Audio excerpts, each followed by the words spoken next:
Good evening, everybody. If everybody could please take their seats so we don't cut into Jane Bouley's time for her presentation.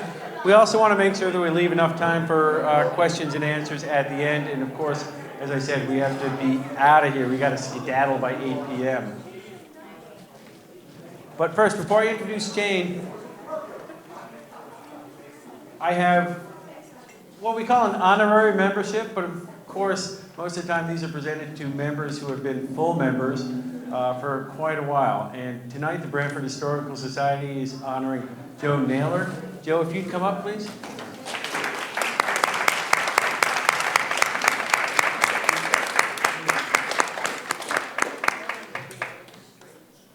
Joe has served on the board since 2013 as Guides Chair, House and Grounds Chair, and currently serves as the Assistant Treasurer, as I mentioned earlier. His tireless efforts and commitment to taking care of the Harrison House, his dedication to educating others as one of our most knowledgeable guides, and Joe has volunteered hours and hours and days of his own time to family visits. People will come from all over the country to explore their family history, and Joe is always very willingly and happily giving him full tours of the town. I mean, he could be a paid tour guide at this point. Put him on TripAdvisor. He'd be great. And his involvement in almost every aspect of the Branford Historical Society over the years has been truly invaluable. So, Joe, thank you very much. Thank you. Thank you very much. I'm a little bit overwhelmed here, really. But I just want to thank you, Matt, for those kind words. And I just wanted to say, too, that the Historical Society is an important part of my life. And through these 40-odd years, I guess, that I've been a member here in Branford, I've just met a lot of really wonderful people, and I appreciate that. I also want to thank my wife, Barbara, and I think I'd have to say that the two of us actually have tried to support the Historical Society. It's been kind of like a joint effort on our part. So thank you. Thanks again. Thank you very much. Let's step over here. And I'll present. And let's step up here. Okay. And I'll present this here. That's for Joe's son, who unfortunately couldn't be here tonight. And finally, I'll read the plaque. The Branford Historical Society wishes to acknowledge Joseph Naylor for his outstanding contribution and dedication to the historical preservation of the town of Branford. Signed September 21st, 2022. Matthew K. Radulski, President.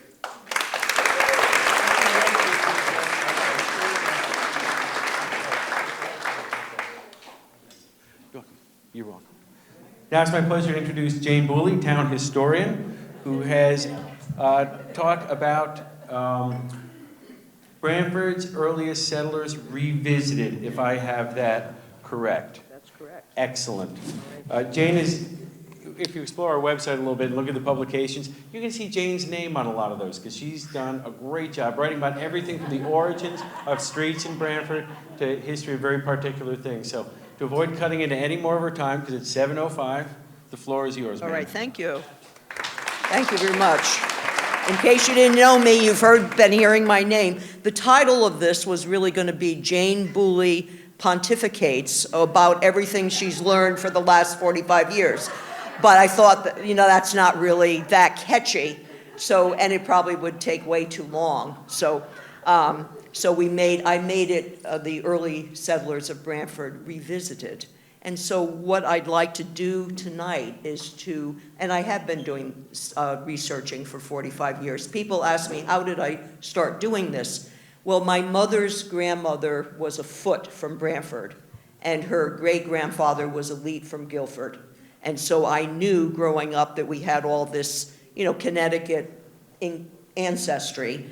And when my oldest son, who's now going to be 50, went to nursery school, I started going to the Blackstone Library and just doing researching my mother's family. And people say, well, how did you start doing Branford, the whole thing? I haven't done my family in 40 years. Just Branford is, to me, so interesting. The shoreline, there's so many different aspects. I got hooked, people. And so what I would like to do tonight is to talk about the 1600s and the 1700s. And this was not how I started out. my real interest, especially in my early adulthood, was the post-Civil War era. It interests me, it still does. I could relate to it more. I couldn't really relate to the colonial stuff, but over the last 10 years, I've really been researching those records. They're more difficult to research. They're not always online. The handwriting is sometimes very difficult. But what I'm going to share with you tonight is some of the things that stick out to me as either important or that we need to know something more about, or stories you may have heard of, but we probably don't have the story quite right. And genealogists, since in the last 40 years, have gone way beyond just the dates, the birth, marriages, and dates. We're combining history, we're combining intrigue and mystery, trying to solve problems. It's no longer important to be related to the royal family. It's much more interesting to have a rogue in your family tree, or a criminal. That's kind of where we're at right now. Again, let me say that these are things that I think we should be thinking more about. And also you'll, I think, hear a little theme that things have certainly changed a lot. You know, we have technology, we have all these things instantly before us, but you'll kind of hear also things really haven't changed that much. Humans are humans. And so we always talked about, and all towns did this, the first settlers of Branford. We have a list of them at the Harrison House, and it says right at the top, the first settlers of Branford, and they were, you know, Edward Barker and the Linsleys and the Bartholomews and all these people. They weren't the first settlers. We know that now, don't we? They were the indigenous people. The English called them Indians. The right word now is either indigenous people, Native Americans. It's the English that called them Indians. And that's always how they were referred to in the records. We really don't know what the daily interactions were between the English of Branford, the English settlers of Branford, and the indigenous people. Probably daily interactions, but none of this is written down. We have no idea. The English, we only know what the English wrote down, which was business transactions, deeds, for example. And that's really all that we know about. And in defense of the English settlers, they were very busy surviving. They didn't have a lot of time to write a lot of things. Many of them did not read or write. So by the time Branford was settled in 1644, the native people and the English settlers had 10 or more years of transacting with each other. Branford was settled in 1644, so it's quite a bit longer than when Massachusetts Bay was settled, for example.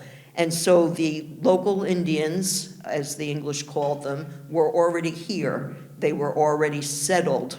They had a village, they had farms, they had orchards. This opinion that we kind of grew up with, that they were these transient people that came down to Branford and did some fishing and then went up north and did hunting, is probably totally incorrect. They actually were farmers. We know that they had orchards, grew apples, etc.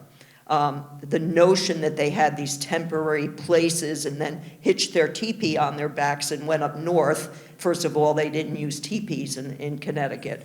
And as one academic said, that the Indians did not wander, they commuted. But the native people of Connecticut were certainly decimated by the smallpox epidemic of 1633, for example, as were many colonists. It was estimated that 950 out of 1,000 Indians in Windsor, Connecticut died from smallpox in 1633. So we really don't have numbers of how many native people were in Branford, for example, but our best estimate is the Totoket Indians, which is what the English called them, and is what Branford was originally called, was Totoket, after the native tribe, were probably only about 150 individuals when the English came in 1644. In 1638, the leading sachem of the Totoket band, which was a branch of the Quinnipiac tribe, was Quanchaquage, who was the uncle to the sachem Memorwin, you all know that word, and to Champashu. I don't know if you're familiar with that. She was the squaw sachem of Guilford. They all signed the treaty with John Davenport and Theophilus Eden to settle New Haven in 1638. And they then slowly turned over their land to the English, both for military protection, and the number of tribal people was decreasing as time went on. So during the late 1800s and 1900s, there was a lot of literature, new genealogies, and it was this wonderful thing. The colonial period was deemed as this romantic, wonderful thing where families were together and everything was peaceful and so on and so on. Oh my goodness, please. I'm glad I probably would have been hung as a witch in the colonial period because I can't sew, so that would be one bad thing for me. So it was called the colonial revival period. It was a colonial revival period in both romantic theory about the colonial period and housing and so on, very romantic and idyllic. So they always said in these books that relationships with the Indians were always friendly. Didn't you hear that kind of growing up? It was always friendly. It maybe sometimes was, certainly was not always. There was bound to be conflict over land, over resources. And immediately the English tried to control what the native people were doing by passing laws. The native people weren't allowed to sell land with the English without the English permission, land that they owned, that the English didn't own, as just one example. I'd like to read you one deed. Now, here again, there's probably at least 20, I didn't count them, but at least 20 deed transactions right in the Branford records, right up at Town Hall, that is exchanging of land between the Branford settlers and the Indians. So in 1685, this is the English writing, of course, know all men by those present that we, wampum, the successor of Champashu, commonly called by ye English, by ye name of Richard, and Wybosatsit, commonly called by ye English, ye name Geoffrey, all Indians belonging to the town of Branford, and true proprietors of ye neck of land lying in ye township of Branford aforesaid. They knew how to write, these people, commonly called by ye English Indian Neck. They sold for 32 pounds, 30 acres in Indian Neck to the English. So that's just a little sampling of some of the deeds that are right up at Town Hall. John Menta, who wrote a book about the Quinnipiac Indians, it's the authoritative book on the Quinnipiacs, thought that wampum of Branford was the most important Branford Indian. In case you are interested in that book, it's a fantastic book. John was a friend of mine, and unfortunately, before he published his book, he was a student at Southern getting his PhD. He died of a brain tumor, but his book was published. It's called The Quinnipiac Cultural Conflict in Southern New Haven. It was published after the fact in 2010, readily available still on Amazon for $14, $15, very much worth reading. And so, again, on the same theme, the native people of Branford didn't just leave suddenly in mass or die. Some of that, I think we think that. Over a 100-year period, they were still here and gradually sold all their land to the colonists. One member of the Tyler family in Branford, for example, in 1711, said that there were 50 native persons still in town in 1711. So they all did not die. They moved elsewhere or, moved elsewhere and got absorbed into other tribes. The Dudley Farm over in Guilford is currently doing a lot of work to present their native artifacts in a proper manner, and they said they've reached out far and wide and really no one can say that there are Quinnipiac Indians left. They were so absorbed into other areas. Reverend Timothy Gillette of the Congregational Church was the minister for many, many years, and he said, "I remember the last of them, Lydia, the only one who lived here when I came," and that was in 1806. And so we'll move on then to these English settlers that I'm talking about. Of course, they didn't come directly from England to Branford like they did in Guilford or like they did New Haven, because Branford was settled a little bit after them. So they came from other places. And we have to change our terminology. They weren't the first settlers. They were the early English settlers, perhaps would be the proper term to say. And before they came in 1644, there were other people here, Dutch. There were probably some French traders here. And there were other people here, we don't even know where they came from, like Thomas Molnar, who was already here in 1644, living at Branford Point. So you know the story, you've probably heard it, that a group from Wethersfield came to Branford and settled because they had a lot of conflict in their community over the minister, Reverend Henry Smith. Half the people liked him, half the people didn't. It's almost how every town in New England got settled, over conflict over the minister. And it just so happened that some of my ancestors supported Reverend Henry Smith and stayed in Wethersfield, and a bunch of my ancestors didn't like Reverend Smith and came to Branford. So Matt's mom, the late Liz Radulski, was really the first one that looked more closely at these Branford early settlers. No, it's amazing to me, after like 300 years, no one had really taken a close look at who these settlers were. And she's found that between 1644 and 1650, 45 men and their families settled in Branford. Only 15 of these came from Wethersfield. The story I always heard, this bunch of people came from Wethersfield. Not true. Only 15 out of 45 came from Wethersfield or had Wethersfield connections. They were led by William Swain, who Joe Naylor has spoken about in the past. He was an educated man, active in both local and colony affairs. About 12 families came directly from New Haven, but not as a cohesive group. They came just because they kind of wanted to. 2 people came from Southold, Long Island, which was part of Connecticut Colony, Reverend Abraham Pearson and Daniel Dodd. That leaves another 15 families that came to Branford. We don't really know where they came from. By 1670, only 14 of those 45 families still had people living in Branford. Others had died. Several of them weren't married or died without having children, or they moved elsewhere, namely Newark, New Jersey. I'm going to have a sip of water. What happened to my water? I'll bring you one, David. Yeah, I think they... So you know the story about Newark, you've heard it, that when the New Haven colony, which was a separate colony from Connecticut, got absorbed by the Connecticut colony about 1670, 1665, there was starting to be conversation. One of the reasons this happened is that England would not give the New Haven colony a patent, so it basically was illegal. And this was pushed by Governor Saltonstall of New London, who had a home in Branford. He pushed to get rid of the New Haven colony.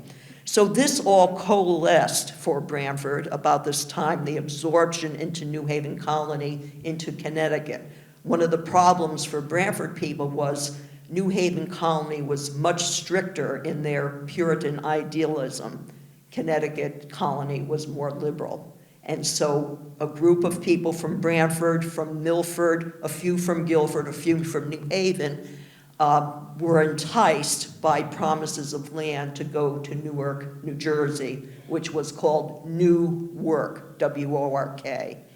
And so a large group of people from those towns signed 2 agreements, one in 1666, one in 1667, to go settle Newark, New Jersey, and many of them did. But then there was another agreement in January of 1667 signed right here in Branford, which became known as the New Plantation Covenant. And that was signed by people who decided to dedicate themselves to staying in Branford. So some people signed the Newark Agreement and signed the Branford one, didn't go to Newark. Some went to Newark that signed Branford but didn't sign the other, so there's a lot of kind of cross going. But nonetheless, there was a large group of people that went to Newark, New Jersey from Branford. And think of what that meant. There were a brother that went to Newark and a brother that stayed here, kind of tore families apart.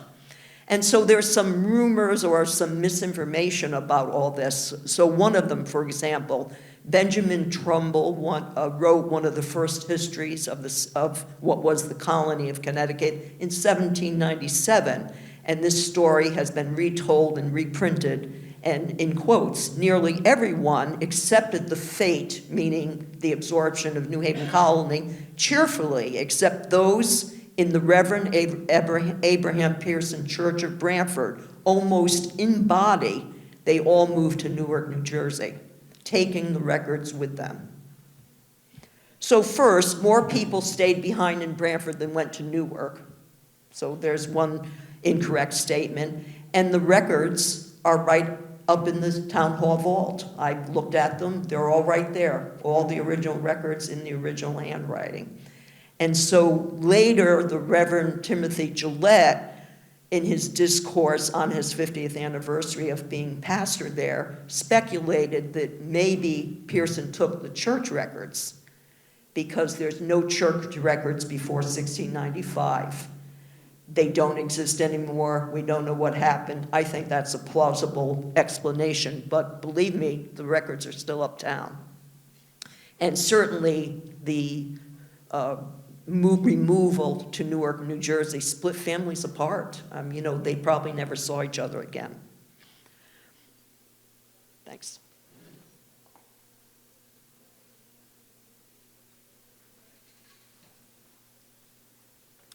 And so we think of that, everyone that settled New England were Puritans, right? These Puritans came over from England because they were being persecuted for their religious beliefs. And so the Pilgrims, as you know, came over first. The Pilgrims were not Puritans, and the Puritans were not Pilgrims. They had a lot in common. The Pilgrims were separatist. They wanted to totally separate themselves from what became the church, the Church of England, because they thought the dogma was too much like what was in Rome, totally separate idealism that they had. The Puritans wanted to purify the church, to get rid of those components of the Church of England that they felt weren't right anymore as far as their Calvinist doctrine. They did not call themselves Puritans, they called themselves saints. So Puritans is a much later term. And so you've heard of the Great Migration, not the one from the 20s from the southern states of the United States, but the Great Migration of the 1630s and 1640s. This was a wave of mostly Puritans. There's a debate of how much we're really talking, perhaps 85% of the 20,000 people that came during that time were Puritans. And they left England not just for religious freedom, some of that, of course, is true, but they came for all different reasons, like everyone that moves does. That hasn't changed in human history. They leave because of war, they leave because of persecution. Some of them left because they wanted to get rid of their wives, or vice versa. They left because they had debt and they knew they were going to jail. Some of them left for adventure. Mostly they came for resources. There were no trees left, hardly any trees left in England. They came for land. They came for the promise of economics. And that's been through the course of history. And many of them were religious, of course.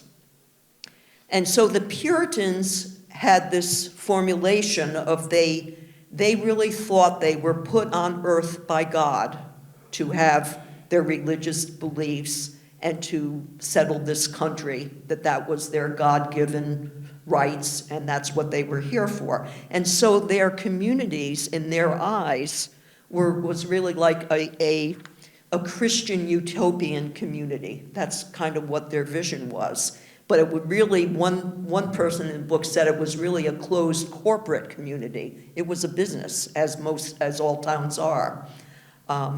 They settled on Monowee Street and Main Street because it had such good access to the river, and this compactness of being like right close together, kind of like we are today, really helped them to have social interaction, to keep each other safe, but it also created conformity and obedience, didn't it? That you couldn't get away with anything back then. There was no privacy. There's records that someone says, well, I was in the bedroom and saw them, you know what?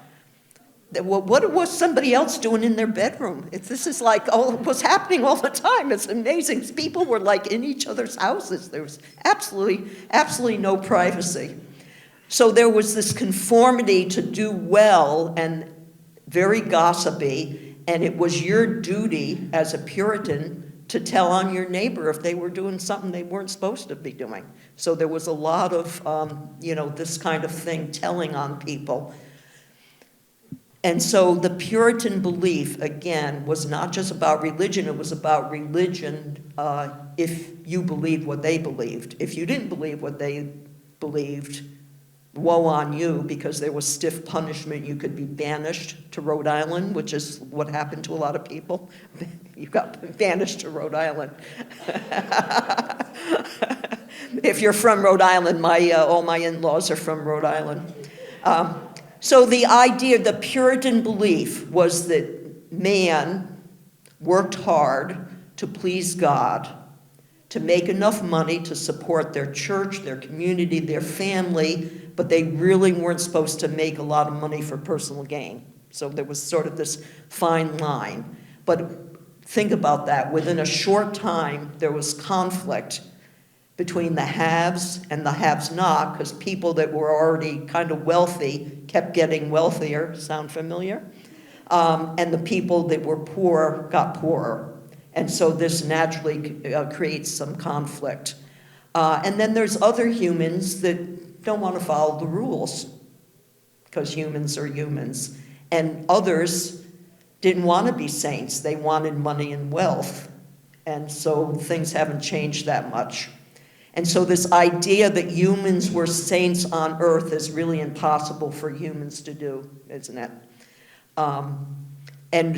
By the second generation, the 1660s, the whole Puritan utopia was falling apart. So we think about these Puritans, and they've been around for all this time. It was really 25 years. That's all it was, that it was an ideal society that they strived for. The second generation didn't want much part of it. They wanted land, they wanted wealth. As one author said, grace was not necessarily inherited. And so in that theme, I'd like to tell you some of these things are just things that I've got kind of a kick out of, that it's really hard to be good or saintly, that humans really aren't capable of it. So that I mentioned they were terrible gossips. A lot of this was based on fear, like the witch trials that you've heard of in Salem, Massachusetts, but 30 years before Salem, there were witches hung in Connecticut, a lot of it based on fear. They were very litigious, suing each other all the time. The court is just filled with these individuals suing their neighbors and even suing their own relatives. And so they thought it was their duty to report deviant behavior. And the court cases, this is a new work for me that I'm researching these court cases. They're just fascinating. Mostly it's minor stuff. Your pig dug under the fence and ate all your corn. So I'm going to sue you, and you're going to lose in court, and you have to pay me as much corn as they damaged. A lot of the court cases are that. So faulty fences, the livestock running amok, destroying the corn, payment of debt, faulty merchandise. There was a Branford man in the 1660s that made shoes, and he was not a very good shoemaker, and like 3 weeks after people got their shoes, they fell apart. So he was in court all the time. And he was banned by the court from ever making shoes again. The court was administered at the local level, so the town of Branford would adjudicate some of these things, especially the lesser things. It wasn't hard to decide whether Anthony's pigs ate my corn. You're going to get sued and I'm going to win. But the more serious things went to the colony level. So there was a colony court that was headed by 3 magistrates. The magistrates were appointed by the colonial governor, and these were often more serious matter that took some thought and some real dedication to hearing both sides of the story. They were really presumed guilty and had to prove they were innocent, kind of opposite of what we might think today. And the court really thought they were administrating God's wishes, that the magistrates were appointed by God through the colonial governor to magistrate the court system. And so I'd like to just give you some examples. I've given a whole talk on this that I could come back sometime and tell you about. I find it really fascinating. So some subcategories: problems with youth misbehaving. That doesn't happen anymore. 1655, Samuel Ford of Branford injured a young boy, disobeyed his father, sassed his mother, defied the Sabbath, and when an elder sought to correct him, he lifted up his breeches and bid him to kiss it. He was whipped. Samuel did grow up, apparently grew up okay, married, had a family, stayed in Branford, but had some problems, it would appear, in his youth. In 1692, the town of Branford, the town always with an E, have appointed Richard Towner or some other suitable person to have oversight of the youth on the Sabbath days, in time of exercise or on other public meeting days, to prevent them from playing in disorders in such times. Another category, adultery. Ooh. We're on TV too. So even the more liberal Reverend Thomas Hooker of the Connecticut colony said, we must cure those raging lusts. So here again, did you not always think, oh, the colonists were kind of prudish, kind of like Victorians were prudish? They were not prudish at all. They were very free in court, talking about sexual matters. In 1683, Thomas Goodsell of Branford petitioned the court that he may be released from his conjugal tie to Ruth his wife, that she hath departed from him with another man, and will not return to him, but obstinately continues in her separate way for the space of 3 years and upwards, resolving not to return to him again. Ruth had fled to Rhode Island. She did marry the other man, Joseph Woodward, and they stayed in Rhode Island. Very shortly after Goodsell, he was granted the divorce, naturally. He married, within a couple weeks, a woman 17 years younger than him and had 9 children. And Goodsell Point in Branford is named for him. In 1715, Anna Guy of Branford humbly showeth that John Guy is not minding or valuing his covenant of marriage, having committed adultery with one Mary Smith, a married woman of New Haven, whom Anna called a whore. So these court records, they're something else. Apparently, if you are descendant from this family, and there are descendants, John Guy, who I will mention, I didn't have it in my notes, went to Rhode Island with Mary Smith. He wrote 6 or 8 long letters that are in the court records to the magistrates, admonishing the magistrates that how dare they think they have the authority to punish him. It's amazing back in the Puritan times that he would admonish the magistrates. It was pretty impressive, really something. Apparently, roving John came back, because I think Barbara Devlin and I are doing a whole survey of the old part of Center Cemetery, and they're both buried and their names are on the same stone. So I think that Roving John came back. They had one son only, and his name was Orchard Guy. I just love that name, don't you? Because Anna's maiden name was Orchard. And so they're all buried up at Center Cemetery. Another example, William Hoadley, you've heard that name, Hoadley of Branford, and Elizabeth Ronalds, wife of William Ronalds of New Haven, were brought before the court. She was accused of gotten with child in adultery by said Hoadley, and both parties confessed. Hoadley was between wives. So his first wife had died, so he didn't commit adultery, did he? He was fined 15 pounds. Now, 15 pounds was a huge sum at that time in the 1600s. The Hoadley family was pretty wealthy. They were one of the wealthiest families in Branford in shipping, merchandise, etc. So he was fined 15 pounds for his crime, and he had to present bond for his future good behavior. The court expressed some sympathy for Elizabeth as her husband had deserted her several years before. Her crime was adultery, and she was sentenced to be severely whipped upon the naked body, which was largely what the sentence was. I found in the court records very disturbingly, even if a woman didn't consent, she still got whipped because the magistrate said that it was still unseemly and filthy behavior. So in a rare move in this particular case, the court demanded that Hoadley support the child.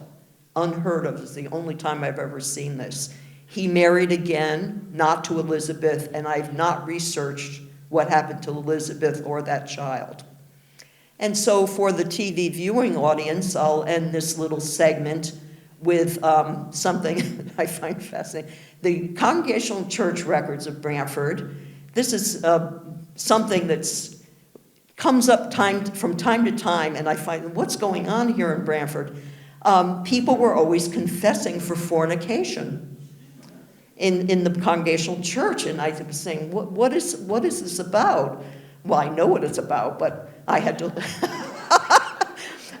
But I said, it's a man and a woman, so it'd be like, I'll use William Hoadley as an example. William Hoadley and his wife Elizabeth confessed before the congregation. I mean, this is not just like in private, for the sin of fornication. And this pops up, and I said, what is going on here in Branford? These people were married.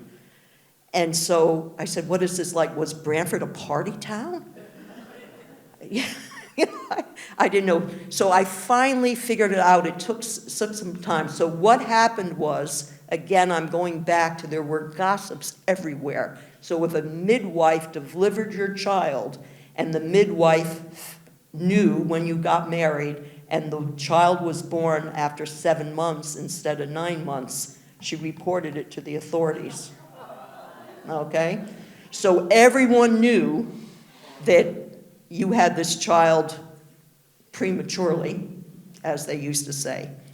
And so if you wanted that child baptized or your other children baptized, or you wanted to join the church sometimes 3 and 4 years later, you had to confess to that original sin. And this was all during the early 1700s. I finally figured out. I thought at first, well, maybe were you not supposed to do it on Sunday and then you had to confess? I couldn't figure the thing out. And then I finally figured out that's what it was, that you had to confess before you could have your children baptized or join the church officially. I thought very interesting. So I'd like to talk to you a little bit about the government to clarify misconceptions. The church in Branford never ran the town of Branford, ever. The town of Branford, from the very beginning, had a government, had selectmen, had town meetings. Basically, the town's been run almost like we run our town today, with elected selectmen who made most of the decisions for the town. And the Puritans were very leery of the church running their governments because in England, the parish priest basically single-handedly ran the villages, and they did not want that to be repeated. The ministers, this is almost throughout all of New England, ministers never held public office like in Branford ever. Now, is there overlap? Sure. People that were richer or educated would have been involved in government and would have been involved in the church also. So there's certainly overlap and some gray areas. But I can tell you that the selectmen, there were usually 2 of them, sometimes 3, were elected at every town meeting for a 1-year term, and they ran the town and made the decisions. These court cases about Anthony's corn, his pig getting under his fence and ruining my corn, the town would have decided that.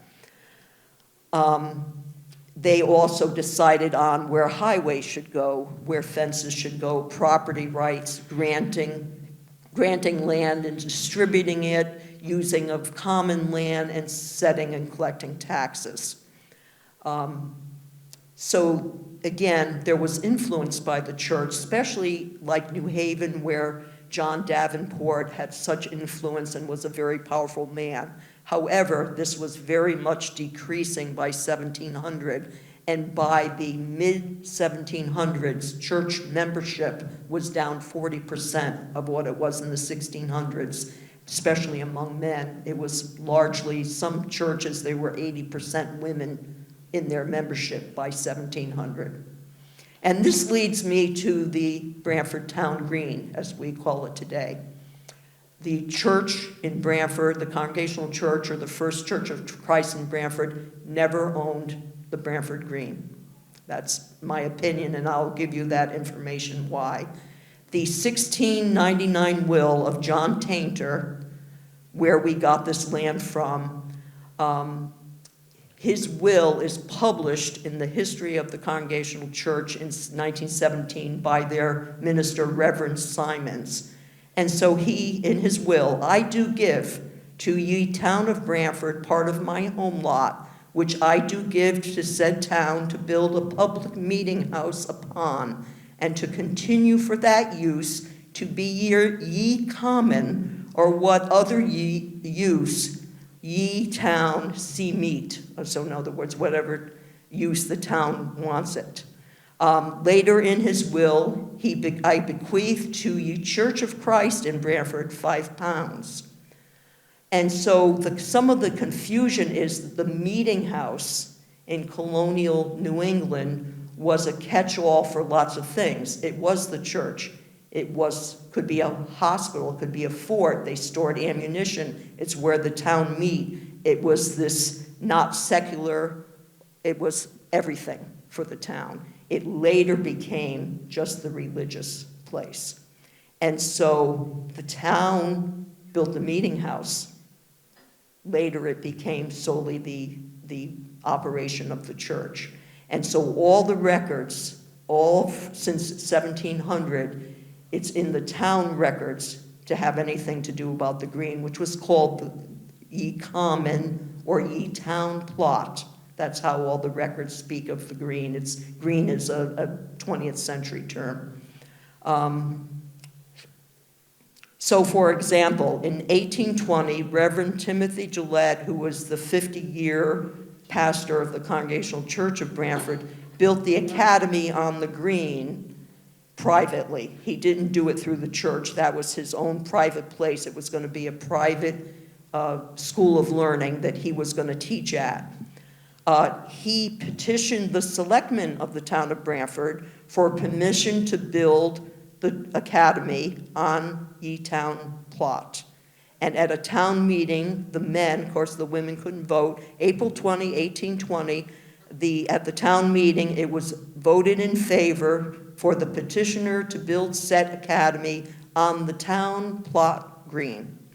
And so I've investigated church and town records. There's no place in the church records that say anything about owning the green, managing the green, saying anything about the green. The church records solely talk about church business, meetings, baptisms, etc.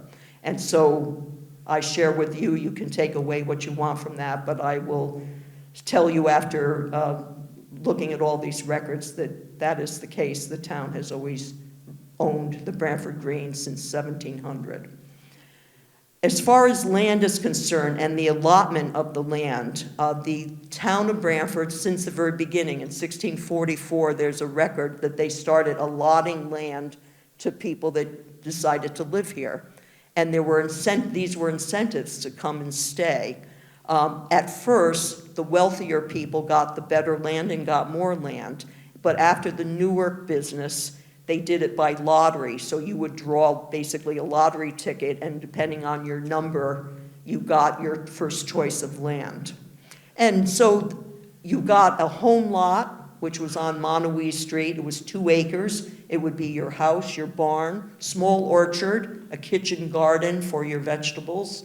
And then you would get wood lots up Brushy Plain, up Mill Plain for you to cut your wood. And then you would get meadowland out by Lake Saltonstall, over by Tabor Church, which was called Little Plain. And then you could also get meadowland over by the Trap Rock Dock in Pine Orchard, which was called Long Marsh.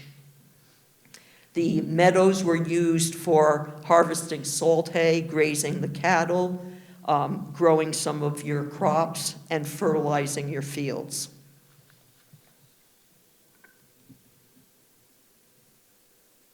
There were other pasture lands beyond that for you to grow your larger crops like corn, and those were for feed for your livestock. Eventually, land was allotted over to Stony Creek, down in Short Beach, and then up to North Branford and beyond. And there was a lot of buying and selling from the very moment the people set foot here in Branford, not just with the native people, was buying, selling, exchanging.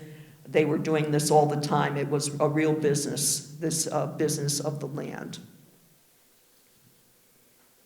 And then the issue of Brentford, England. Everyone knows that Branford was named for Brentford. I think so. I don't really know. I haven't found any source or any proof that anybody that settled in Branford was from Brentford. But some of the maps say Branford with a D. Sometimes they say Brentford. It seems logical, but I don't really know. I hope someday we can prove it one way or another.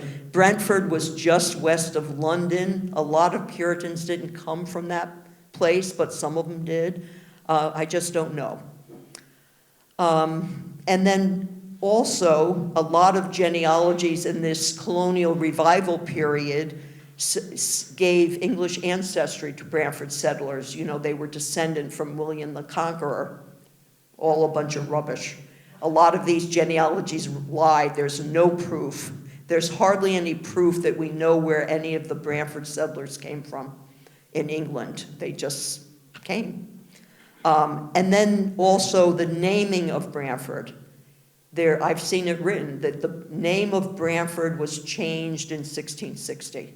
It was not. There's no town meeting. There's no anything that says suddenly we're going to become Branford. It took about 20 years for the town name to sort of transition between Totoket and Branford over a 20-year period. And sometimes one court case will use Totoket in one paragraph and Branford in another paragraph. So it was a transitional thing. By about 1675, pretty much, Totoket was not being used anymore. It was Branford.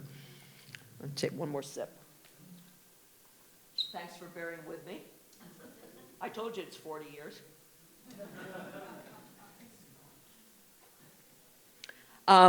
So a couple more odds and ends before you get to go home tonight that didn't really fit sort of in another category. Again, the settlers were really isolated. They just kind of stayed in Branford. My family did, but that my family was a little unusual, that they stayed here. They didn't have much interaction. You can see why. You know, it was hard in colonial times. Not true. As soon as these people came, they were other places. Mostly by water. They used native people paths to get back and forth. Pretty early on, They were sending people up to Massachusetts Bay because Branford was without a minister for 7 years. They kept sending a party up to Massachusetts to try to harness a minister and persuade him to come here. Branford men almost immediately married women from northern Connecticut, from Long Island. So they were not just staying here in Branford. They were going really quite back and forth between places. It took a while. I'm sure it was very, very hard.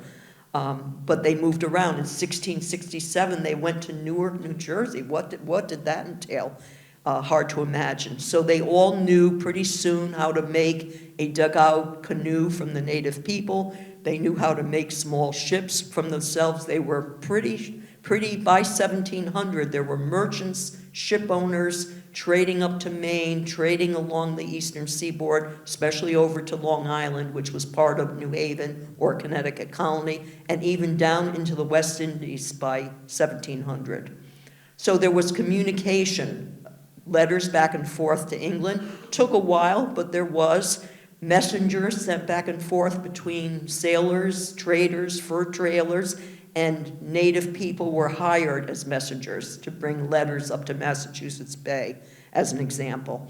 And then the eldest son of a man inherited double the amount of property than the other children did, or the other sons. The women usually inherited a cow, if they were lucky, or a sheep. And so Branford really started running out of land pretty quickly. These were big parcels of land. The oldest son would get a double portion, and so sometimes the youngest son, by the 1670s, was moving up north, moving to Litchfield County, eventually into the early 1700s, moving to Vermont, moving to the eastern part of New York and then beyond, and then eventually Connecticut people, as you know, settled Ohio. Ohio was settled mostly by Connecticut people, as was Vermont, and then onward, of course, to Michigan and beyond. And so this movement of people that we think, oh, they stayed put and so on, there was always this movement of people, and the people moved north, they moved west for the same reason the Puritans came in the first place, for land, resources, opportunity, adventure, to join family members or friends, and to attain a better life. It's always been the same. Let me just, as an example, Samuel Towner of Branford, we have a thing called Towner Swamp and a Towner Road in Branford. He was not the oldest son. He was an adult by 1700. Just to give you an idea, he lived in Branford, married in Branford. Wallingford, 1724. Watertown, 1731. Plymouth, Connecticut, 1732. Goshen, 1739. Woodbury. Newtown, New Fairfield, 1763. Fredericksburg, New York. And then he ended up in Paterson, Dutchess County, New York. That's just one person, the amount of movement that person did.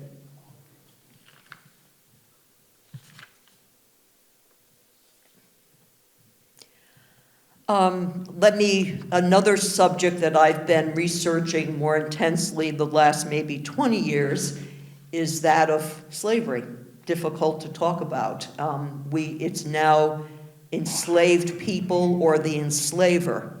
And some of this is new academic work being done, especially as it relates to New England. And so New England's role in enslaving people, as one person said, that New England had collective amnesia, basically swept it under the rug all these years. And so through the course of the last 40 years, I've been collecting information anytime I saw a record relating to either free black people or enslaved people in Branford. Right as soon as Branford was pretty much settled, mid-1600s, William Roseville of Branford had at least 5 slaves. Very seldom were they called slaves in New England. They were called servants. He had at least 5 servants, as did his son-in-law, Governor Saltonstall, Gordon Saltonstall, who inherited Roseville's slaves because he married Roseville's only daughter, and we've named our lake for Governor Saltonstall. I've not found any record of a Branford person selling an enslaved person, a document, selling enslaved people at a marketplace, like sometimes you hear about that, or even bringing enslaved people back from the Caribbean. However, there were Branford merchants and captains of ships that went to the West Indies, and many of those captains had enslaved people. I have to think that Branford was at least somewhat involved in some of this activity. Reverend Samuel Russell, of almost all the ministers, had Negro servants, as they were called. Reverend Samuel Russell was one. Reverend Philemon Robbins of Branford's Congregational Church, I have a record of over at least a dozen enslaved people that he owned. Reverend Jonathan Merrick and Matthew Noyes, ministers of the North Branford Congregational Church. So I have found records of 50 different families from Branford and North Branford that had enslaved people in their household. Names you would recognize: Barker, Blackstone, Beach, Lindsley, Harrison, Hoadley, Wilford, and others.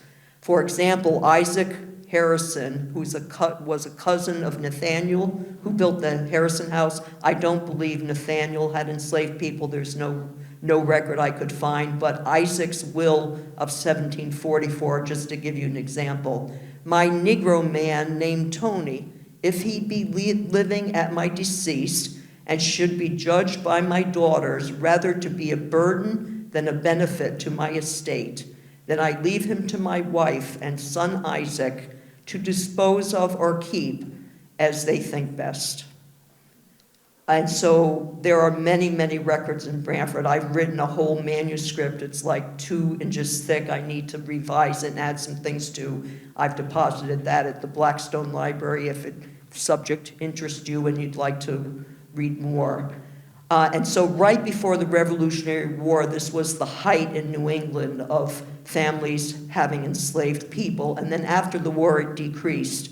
Some black men fought in the Revolutionary War and freed. Other men were freed and women freed because families freed them. There was more of a revelation about freeing slaves and that it was not a good thing to do. But Connecticut was one of the last states to completely abolish slavery in 1848 and had the second largest number of enslaved people, second to Rhode Island. So something for us all to think about. We're still learning more. I'm still learning more. And I think there'll be a lot more scholarship in this area. The other thing I'd like to just briefly tell you about, something I didn't really pay much attention to in my research, is the environment. And I did a talk about 5 years ago for the anniversary of the Land Trust. And I realized that both the native people and certainly the colonists really impacted the environment by everything they did, especially the colonists. Livestock really took a toll on the environment and used a lot of resources, roads, cutting down of trees. Again, this is a talk that I could give to you. It's estimated the using up of the soil. One person said the colonists were really lousy farmers because they didn't understand, like the native people did, that you have to rotate your crops. They did it in the English way, which was not conducive to soil replenishment. It's estimated that the colonists, let me find this just a minute, that between 1630 and 1800, New Englanders burned 260 million cords of wood for fuel and so on. And so nature, humans have had a great impact on the environment of New England and, of course, of our local community here. One academic says he thought that livestock and the building of roads by the colonists was one of the main reasons of conflict with the native people.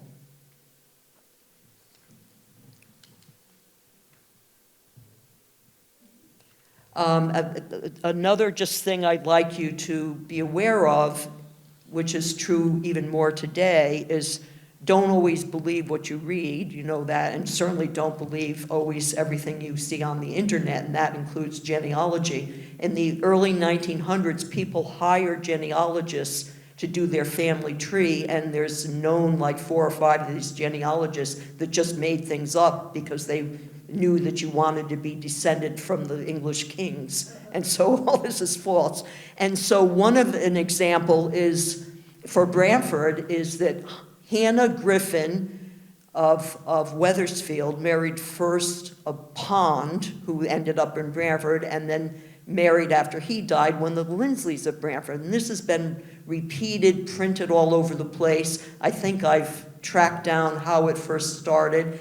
And the late Betty Lindsley, who was a good friend of Matt's mom, Liz Radulski, and myself, was the first one that said this is totally untrue. It's right there if you look at the records. Hannah Griffin did marry Mr. Pond. Mr. Pond did die, but she married John Humphreys from Wethersfield. She didn't marry Lindsley at all. And then in the published records, it says that she married Lindsley the same day that Lindsley's son was born by a different wife. I mean, it's like just craziness. And she's correct. It's totally true. So you have to be very careful on the internet. I've seen family trees on Ancestry.com that have children born to a couple before the couple was born, which is too bad because some trees are really, really good, but be very, very careful. And so the last I'd like to just bring to your attention is oral history. Isn't that kind of funny? And usually it's wrong. There's a little grain of truth that you can kind of pin down. So it's amazing in colonial New England how many families came over from England. The 3 brothers came together from England to this country on the same boat. One went to Virginia, one went to New England, one went to New York, or maybe died without a trace. Like lots of families have this story. Not true. My favorite in Branford is this oral tradition that has to do with Richard Towner. He came to Branford 1670 maybe, that he was born and shipped out of the Isle of Man at the British Isles. Remember I told you we basically don't have any idea where any people from Branford came from, but in the Towner family, they know he was born on the Isle of Man. He was part of the crew of a British warship put ashore at Savannah, Georgia when he was sick with yellow fever. He married his nurse, went to Charleston, South Carolina, where he had a grocery business, and to escape bombardment from a Spanish man of war, he and others built a vessel, sailed north, and landed in Guilford in 1689. He left Guilford and came to Branford, and when he first came here, he lived in a cave. Wow. First of all, no one had a grocery business in 1680. That wasn't even a thing. There was no such thing as a grocery business. Savannah, Georgia wasn't settled till 1733. And he owned property in Guilford and had young kids. Why would he come to Branford and live in a cave? But it's called still today Towner's Cave. So, phew. You just have to really be careful what you read and your oral history. Probably there's a little segment of truth. Maybe he hid something in a cave. Maybe he did take a ship down the East Coast. Who knows? And so just to conclude, I hope you've gotten a little sense of some of the things I found out that I found interesting. People ask me, what are you working on, Jane? Well, I'm working on finishing up this long project of Branford's early families, not first settlers, fascinating, all the facts, not just facts, but the stories. One of my goals is to identify women. There's a lot of women, especially in the early 1800s. She has a first name and no last name. And I've probably identified about 14 of these women and identified what families they belong to, who they really are. I want to make sure these women get known. And sometimes you have to do it kind of through the back door. There's no birth record. there's no mention in a will, but sometimes a deed will help you. So one of them, why were Palmers of Branford seem to be always with this woman in the deeds, like witnesses on the deeds. And by doing some real in-depth research, I figured out she was a Palmer. That's why all these Palmers were witnesses on her deeds. So that to me is really fun, and it's a never-ending crossword puzzle. And so I hope that I'll be doing this for another 10, 15 years, if I live as long as my mother, 20, and that I can come back and share my stories again with you. It's an exciting time to be a genealogist. So much is coming online. DNA, I'm going to leave that to somebody else. It's intriguing, but I hope to talk to you again. Thanks.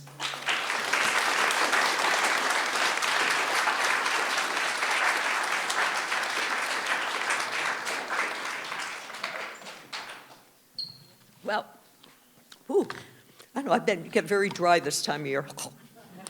Any questions? I gave you a lot of information. Any questions about anything I said or questions you might have? Yes?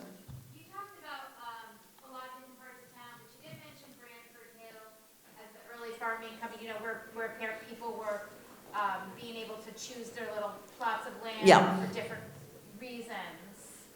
Was that just left out by accident, or? Yeah, people, they divided land sort of in sections. I'm not sure if I'm going to answer your question. So for an example, marshland or meadowland was extremely important.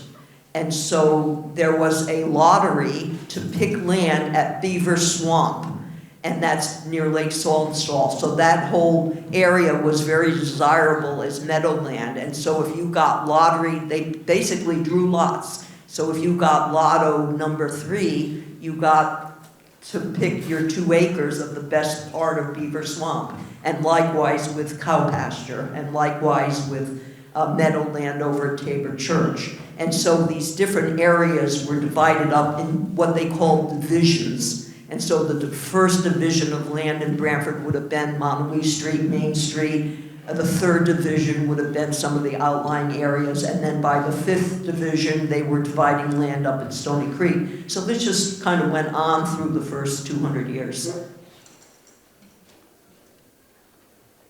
was part of the Congregational Church here in Branford. Yep. For years. Mm-hmm. They claim to be part of the founding group of Yale University. Is that true? His question is, again, our oral history is, there's a sign on the Branford Green that the Branford Congregational Church was involved in the founding of Yale, primarily because it was Reverend Samuel Russell, was said to be one of the founding ministers that laid folios on a table at Reverend Samuel Russell's house on Montague Street, which is now Karen's Corner, the site of Karen's Corner, to start Yale University. One of the history professors at Yale 35 years ago wrote a book about this. He has never found any proof that that ever happened. Thank you. Yeah. However, again, Reverend Russell was very involved in the when I say founding, in the early years of the church of Yale University, as were other ministers. Samuel Russell's son was the first president of Yale. So again, oral history, it's a little hard.